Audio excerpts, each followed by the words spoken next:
Turn with computer audio. Look at that. Let's see, pause, stop recording at this point. So here we are recording. Now I'm going to screen share and we're back to this. Okay, so hit the share button.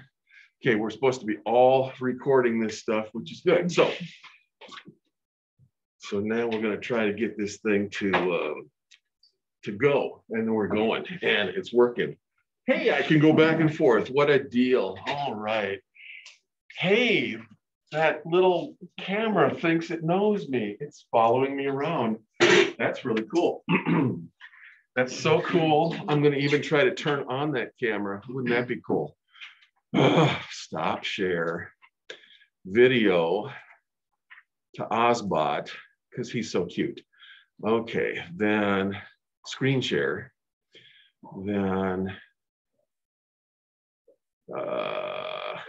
share this screen like we were doing. We were doing so good until, you know, come on, video. There we go. Ozbot's with me. All right. So Ozbot, I'm standing up and Ozbot is panning up. I'm moving over here. Ozbot is coming towards me. I'm doing this. Come on, Ozbot. You can do it. Come on, Ozbot. You can do it. It can't do it. Oh, well. Okay. We were close. Your authors are defining the idea of a line as a path traced, you know, by a tool or by some kind of medium. So it's the path of a point moving through space. And that's really nice because that talks about the tip of a pencil point or some kind of a stylus or pen that is writing across paper or some kind of a flat medium. It also talks about three-dimensional kinds of lines too, which we'll get to in a second. Lines are visible because of the trail that's left behind by that concept. It's visible because it contrasts, you know, with its surroundings. So usually we're used to seeing a black line on white paper, but there are other ones too. I mean, a shooting star at night is a line of light across the night sky, for instance. And I'm a sculptor, so, you know, we don't want to forget that three-dimensional lines are also possible in the real world. Three-dimensional lines can be made using materials that are linear in their nature. So string, wire, tubes, solid rod stock, solid stock, construction materials, etc., can create lines. I want to even talk about in this interior space, this built space that we are in right now, in this building, we have lines that are created just where two planes intersect with each other. So along the edges of the room, the top corner of the room between the ceiling and the wall, the bottom edge of the room between the wall and the floor, all of those things, wherever planes intersect, kind of create lines too. And we want to remember that that can be the description of a line also. Oh, you are killing me. Every time I do this, I have to hit this twice. Come on, come with me. This was the cover of our textbook 3 editions ago. It's also used often in this chapter as a way of, you know, illustrating and opening the discussion about line. This is Pat Steyer's Intersectum Waterfall from 1992. Interesting, it's made completely of line. It's a painting.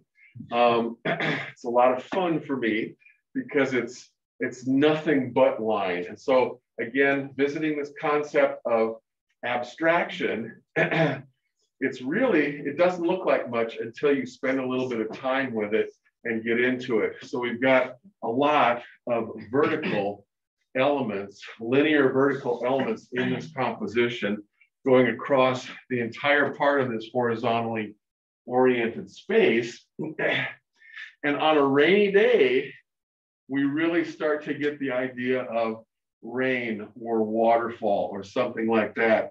Elements that are moving perhaps from top to bottom. And when they hit the bottom, they can also bounce, and sometimes bounce in random sideways kinds of bounces. And so some of this activity down here in the bottom of the composition can feel a lot like the idea of rebounding raindrops or rebounding water in a waterfall kind of a situation. So it's very abstract. It's a huge abstraction of the concept of rain or waterfall. And it really kind of gets to the expressive quality of line, because line can be incredibly expressive, depending on, if you get in a traffic accident, it can be really expensive too. Mm-hmm.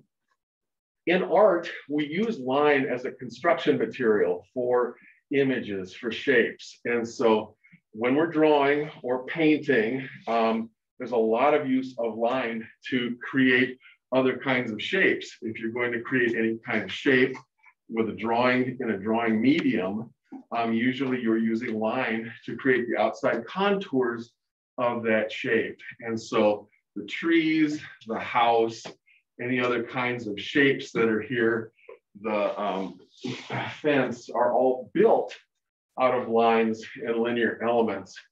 But then in drawing and printmaking, because I think this is a print, possibly, this looks like it was an etching done on an etching plate here. Not only are we building the outside edges of shapes, but then we're going to go in and we're going to build the values of the shapes, whether the amount of dark or light that they reflect back to the viewer's eye can be built out of lines and linear elements. The textures of the different objects. And so tree bark, we get a sense of the roughness of tree bark built out of lines, which is different than the sense or the texture of the siding, the clapboard siding on the sides of the house, which is even slightly different than the feeling of the wood sawn boards that are used in the fence. And so with lines and linear elements, you can create a huge variety of different kinds of shapes and textures and linear forms with using lines as a construction tool in a compositional space. And I know you're saying, why do we start the quarter like this? We're supposed to start the quarter with simple stuff, the foundations stuff, the stuff that you would build other objects and elements and things out of. Well, we needed to get kind of established with the principles of organization and the 5 elements of art and a little bit of background about art and art history. So we're getting there now.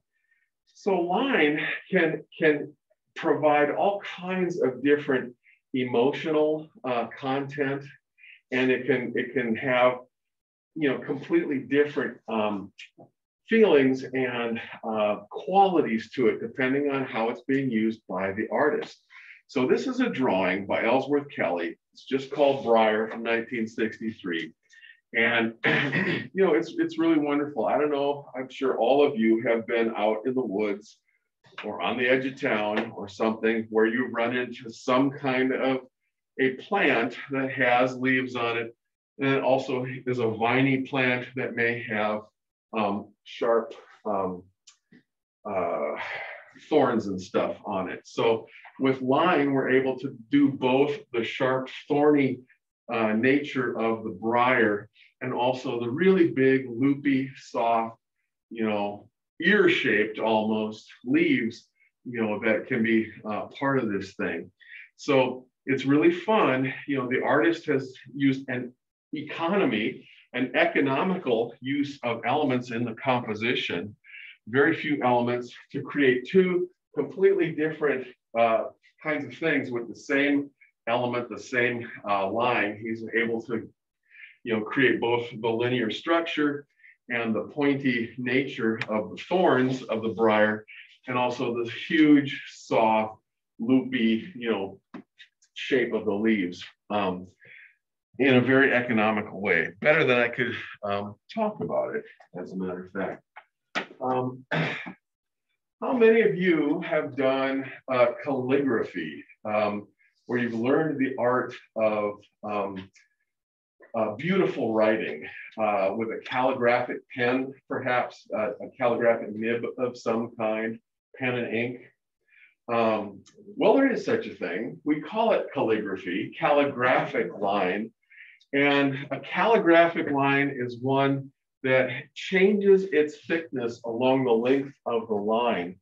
It usually starts out narrow or starts out from a point when you begin to engage the line with a pen and ink. And especially if you're doing it with a calligraphic nib that is a wide point.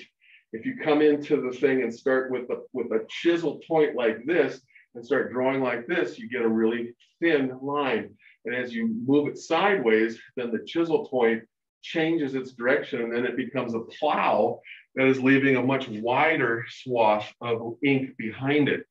And so the calligrapher, the person who's using a brush, like a sumi brush or a calligraphic pen, can put down a very expressive line that changes its thickness as you're going with it. And I think that this drawing, this sketch for one of Toulouse-Lautrec's paintings from the Moulin Rouge was all drawn with the same pen. And it just kind of depends on which direction you're using that chisel. If the chisel is parallel with the line, you get thin lines like this. And if that chisel point is more perpendicular to the line of travel, then you get much wider deposition of ink down there. So again, an economical use of elements in the composition, the use of a calligraphic pen to be very expressive. In a very few pen strokes, he's able to evoke a really weird, kind of goofy idea. So Jane Avril was one of these, he made her famous, or she became kind of famous as a dancer in the Moulin Rouge, dancing the can-can in the late, 1890s. Very kind of a provocative dance form where you're kicking up your legs, and so you see all of this like ankle. It was such a provocative dance form. It was very sexually provocative, but it was what they had. It was very interesting. So she's dancing on the floorboards, which are indicated by a couple of pen strokes down below. She's in a large dance hall up on the stage that is illuminated by gas lights, because they didn't have electric lights back then just yet. And so we have a little bit of an indication of the chandelier or the lighting situation up above. And then we get the sense of her billowing dress moving while she's kind of dancing and kicking up her feet. So a lot of movement in the skirts, in the dress, with all of that kind of stuff. Also, there's a certain sense of kind of danger, or that this is kind of a sketchy, scary part of town, that maybe this isn't quite the proper place to be. Going to the Moulin Rouge was the middle class kind of going over to this area of Paris where they could go slumming, in a poorer part of town, and see something that was much more decadent in terms of the content of the performance. It was a bar. It was a place to do drugs and hang out and get drunk and watch dancers up on the stage. Very similar to what most of Oregon is like today. And so you can kind of see that sketchiness in the smirk, on the face of our dancer here, which is kind of interesting. Okay, spent too much time on that one. Sorry, but even the way that artists sign their names, and maybe many of you don't recognize a lot of these names, but these are famous painters for the most part. Many of them from the 19th century. Miro, Magritte, Georgia O'Keeffe, Modigliani, Renoir, Flamonnet, a lot of those French painters from the late 19th and then a couple of even an American painter from the 20th century. The way that they sign their names in paint with a brush on their canvases, even that is very unique and very much about how individualistic line can be as a way of being expressive. I think I'm gonna keep on going here because I can see people falling asleep again. Line can convey a sense of energy in a composition too, not just emotion, but also a certain amount of actual energy in the composition. So with something like this, with the use of lots of diagonal lines that are zigzagging back and forth, lines that have differing amounts of weight and structure to them, depending on whether they're black or red or orange or yellow, we really get a sense of cacophony. We get a sense of a lot of frenetic energy and movement in a composition like this. We want to keep that in mind because you can use line like that to communicate your own kind of energy in a composition. Or we can slow it way down. Again, something that goes back to very slow moving curves and cute little loopy things that are happening in a composition. This is very close to what I want us to do this week in a composition. I'm going to ask you guys to create a composition using a bunch of lines that kind of dance across the compositional space, either horizontally or vertically, and have them all be one color, probably black. And then I'd like you to create a completely different kind of a line that's going to cut through all of those other lines. And that line can be straight like this one, or it could be totally, curving and moving and doing something really fun. So this is kind of the basis for our project this week. It's called continuous ship curves. And this really almost harkens to the idea of being sailing out on the ocean and being a captain with charts that you're looking at and possibly charting the movement of the ship across the ocean and possibly, following a curving path through the ocean. And then these little button hooks that happen occasionally are an interesting thing because we've got slow moving line along here and then a quick zoop as you go through the button loop. You almost get accelerated just slightly going through there and then coming through, oh, here's a double one, whee! And then kind of accelerated into the slowness of the regular curve again. And so all of these have a certain amount of energy in them, and it's kind of a laid back, fun energy that either is very slow or it kind of accelerates through the loop. And then we've got this slashing red line that runs through the middle of it that has a completely different character and a completely different energy. If this is a slow moving kind of energy out here with a little bit of a yippee doodle in it, this is something completely different. Abrupt, energetic, fast, strong kind of a thing. So the contrast of those two types of lines in the composition is interesting. Yes, it's abstract, but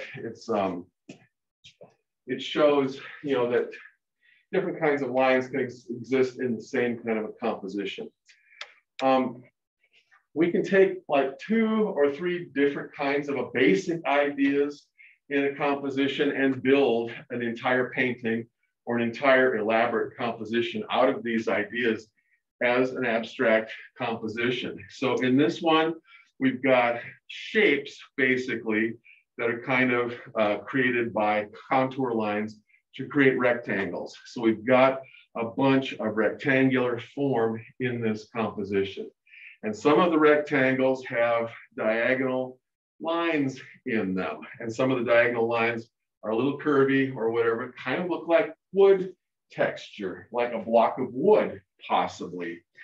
There's another kind of a compositional element in here for those of you who like to doodle while you're on the telephone or something. And it's kind of like a little doodle line. That's just a gestural, kind of a quick loopy little thing, playing with all of that space, coloring it in, creating a tightly woven kind of loopy texture.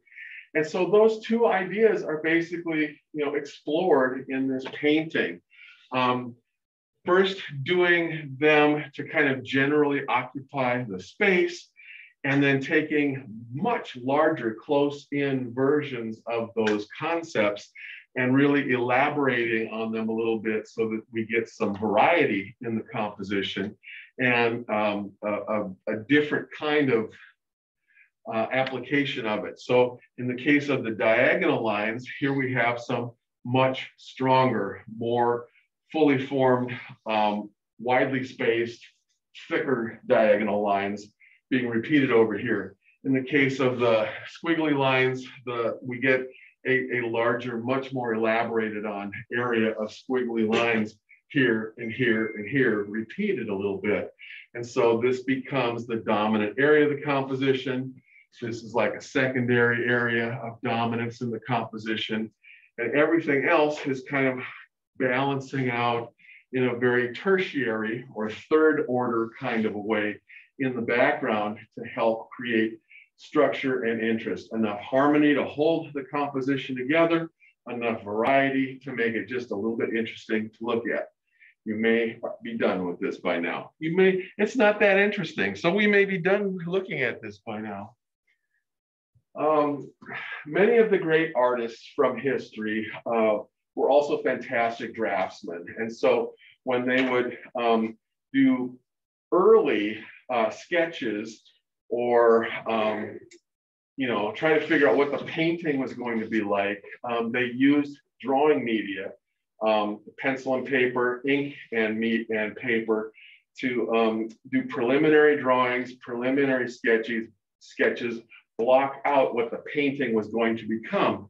And so we've got Rembrandt here, a great 17th century Northern European Flemish painter, just doing kind of a sketch for a painting idea, perhaps to execute later on. He's illustrating a Bible verse, a Bible story, Old Testament. We've got Nathan admonishing King David here about David, being a dipshit and being foolish and not having good judgment in the way that he's being a king. And so with a very few pen and ink strokes, we're evoking the whole idea of a throne room in a castle or some kind of a grand place. We've got these strokes over here, which give us a little bit of a sense of perhaps some architecture, like a very large column or pillar over here. We've got a little bit of drapery evoked by just a little bit of a swoosh and a little bit of texture here to create drapery. We've got some markings over here, just creating a sense of shadow, so that we've got illumination here, and then we've got this shadow on this side and the architecture on this side framing the scene that's happening in the middle. And then we've got David himself kind of sitting on some kind of overstuffed throne kind of thing here, while our wise man, another prophet coming in to talk to David, trying to get him to wise up a little bit and follow whatever is supposed to happen. Anyway, it's a biblical verse, and artists, especially in the 2,000 years between the time of Jesus and the modern age, were very interested in illustrating different aspects of Christian biblical teaching and stuff. So lots of Old Testament imagery, lots of New Testament imagery are all part of Western art history. Okay, the spatial characteristics of line. So line can create a sense of space in a composition. It can be used to create a sense of depth and the illusion of three-dimensional space in a composition. It can be used to create movement, a sense of actual something energetic and moving in a composition. And line can also be used to create visual pathways for us to move the viewer's eye through a composition, if that is necessary to actually be able to move you around the composition, which creates a sense of harmony. If you can create circulation through the composition, you keep coming back through again, And that kind of a visual pathway is one of the things that can create harmony. So your authors talk about this. I'm just paraphrasing here, summing up the kinds of things that he's talking about in the middle of the chapter. So this is a wood block print, and this is so wood blocky. This has all of these kinds of very strange things that are left over when you take some very crude carving tools to a flat piece of wood and try to carve out everything that you don't want to print, leaving the things that are going to be inked up with a roller and ink that you're going to roll onto the surface of the wood block and then print it with paper. Actually apply paper, rub the paper onto it, and then peel the paper off, revealing the wood block print. So we get a sense of the ocean with this. We've got the fishing boat here. We get a sense of the fishing boat out on the water. The waves and the water are more widely spaced closer to us. And as we go into the distance, the waves, undulating water gets closer and closer together, and the actual lines get thinner and thinner and thinner as we move into the middle ground where the ship is. And then it even gets super simplified as we move beyond the ship towards the horizon in the background. But we get both the sense of movement here, and we get the sense of the depth of space here because of that change of spacing between the lines. And for my money, we even get a sense of darkness and foreboding, like it's dangerous or something bad is going to happen, because some of this in the foreground, I mean, since it's so abstract, it also takes on the idea of like some kind of a monster, some kind of a crab, spider, you know, octopus kind of a shape that could, you know, come out of the ocean to get the fishing boat. You know, I see, you know, a head here and lots of arms and stuff in here, a body kind of here. So there's this frightening kind of underlying kind of feeling to this. And in the 1910s, the 19-teens, German Expressionism was kind of about having that scary, weird, frightening, horrifying, possibly undercurrent to an image, a painting of some kind. It was really, you know, kind of popular among the German Expressionists at the time. And so I'm seeing that in this little woodblock print too.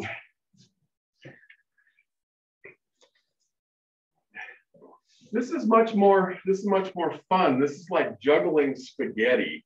I mean, this is a lot of flying spaghetti of all different kinds of thicknesses and colors and curvatures, kind of up in the air, floating or flying. You really get a sense of fun from this. And that fun is based on the quality of the curves, as well as the variety of different kinds of colors that we're looking at. So again, with these abstract pieces, you know, we're looking for what is the content. You know, if there isn't any content that I can really interpret, then what can I say about the quality of the lines, their spacing, the quality of the curves? You know, is it menacing and foreboding like the last slide, or is it possibly fun and lighthearted and happy like this slide seems to be? Again, you can build a certain sense of three-dimensional space, just in this case using cross-hatching to create the idea of a cityscape seen from high up above. By just making rectangular shapes with a cross-hatching kind of a concept, using a lot of light and black to create the idea of a city at night. Perhaps the buildings have lights inside of them. Perhaps some of the building facades are being illuminated from the street lights down below. But we get this sense of some kind of abstraction of an urban, you know, city downtown concept of light and buildings and architecture in the core of the city.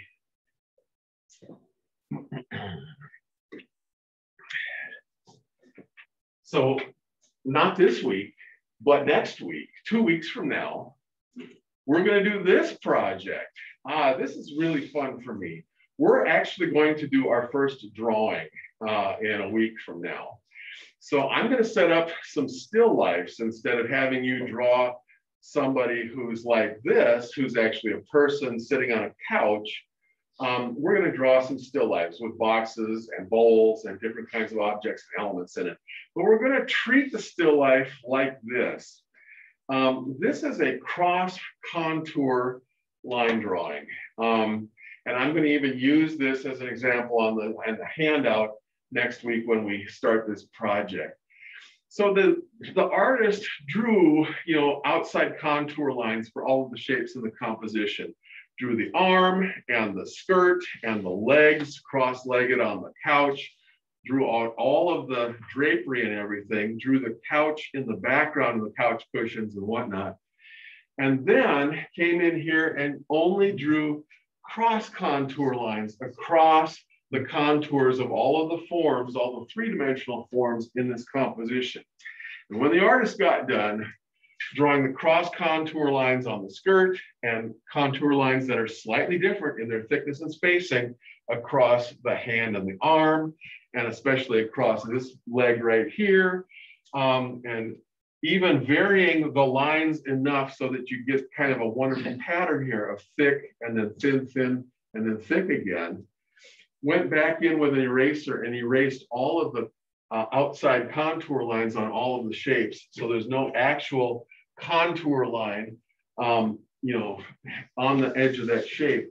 So that all we are left with are the cross contour lines, lines that go across the contours of all of these different three-dimensional objects that really give us a different and weird and abstract sense of the forms, in the still life or in the composition. And so we're going to do that. We're going to learn how to draw next week, and we're going to do this all in the service of building a cross contour drawing. So that'll be fun. How many of you have drawn stuff before in art classes, or whether you fancy yourself as a drawer or something like that? Okay, this is going to be a challenge for me because there's like 2 people in here who feel like that they've drawn before or have some drawing skills. And so I'm going to be doing a lot of helping. I'm going to go around and offer my assistance to people to get you started and help you with your composition as we're trying to draw the still life next week. But I just wanted to plant this seed in your head now that this is something that we're going to do. Just a couple more slides left and we're going to be done with this, I think, possibly today. This is really interesting to me from an art historical standpoint because I don't know if you guys have ever seen the Mona Lisa before, but this is very much like the Mona Lisa portrait that Leonardo da Vinci did. That's a painting. Now this happens to be a drawing, but it does some very similar things. We've got this triangular composition basically where you've got the head and shoulders of the person who is being portrayed here. You got the hands folded together over here with nice kind of sausage-shaped fingers and whatnot. What I'm really interested in is how line is being used over here in the elbow and the crook of the arm over here to create the drapery folds, because this looks a lot like this. This is curving things that are about the same distance apart, about the same thickness. This really picks up on this that's happening here, which kind of picks up on some of the lines running across the forehead up here. And so that repetition of linear form here and here and here, and then a little bit of it in other places, and the ears in other places, really helps to hold this composition together. And again, that's a secondary effect of the composition. The primary was, again, supposed to be the portrait of the person being drawn, but it's really fun to play a little bit with the abstract nature of some of these lines and be able to really pull that composition together with the same or similar use of line in different areas of the composition. I may just have to stop it right there because we've talked a bunch and we've run through 2/3 or more of the chapter, and we can do a little bit on Wednesday, and then I can get you started with the, actually I got to get you started with the project today. So let's take a break. It's 10 minutes to 10. I'm going to shut off the recording right now, and we're going to take 10 minutes of a break so you guys can get some fresh air. And I'm going to pause the